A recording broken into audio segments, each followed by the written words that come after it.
had to go someplace private. Someplace where I know people won't show up. I mean, at least the odds are less. So I'm at a cemetery. You know, when I used to travel every day for a living, I'd have 3 appointments a day, and if I wanted a break from traffic and people, I would go to the nearest cemetery to gather my thoughts and hang out with the quiet people.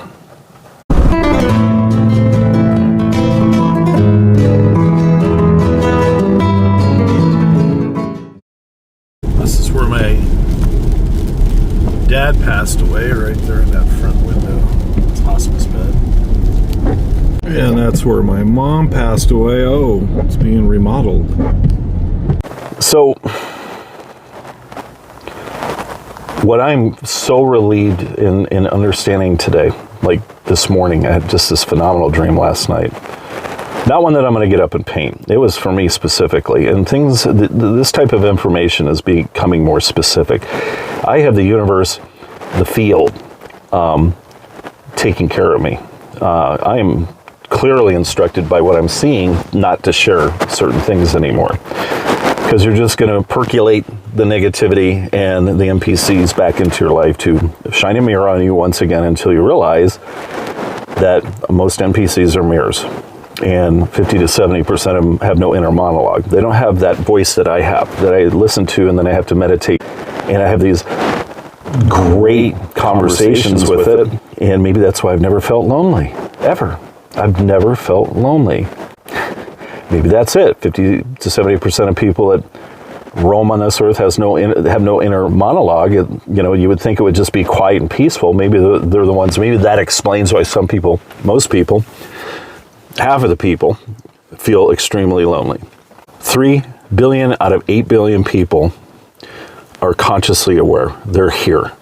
And they've been asking much deeper questions, and they've been conforming into the majority's way of looking at life, because ultimately they're the ones pushing buttons and pulling levers and measuring things and building things and breaking things to keep this machine going.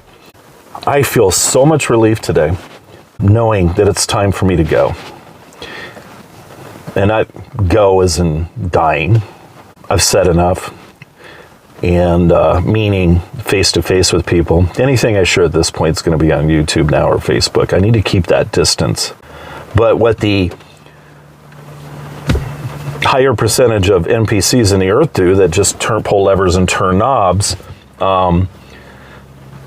they are a huge reflection of producing doubt for you. I am done with this study. I have enough evidence now to validate it. Today it's even stronger. The intuition has become stronger. My dreams are once kind of nightmarish and mysterious are now truly messages. Thank you.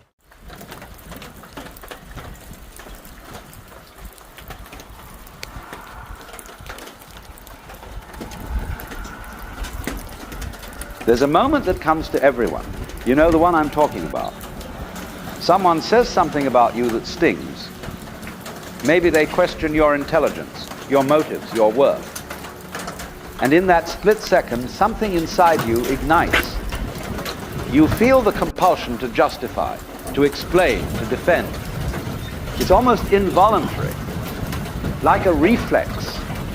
Your mind starts rehearsing all the ways you could prove them wrong, all the evidence you could marshal, all the perfect comeback that would set the record straight.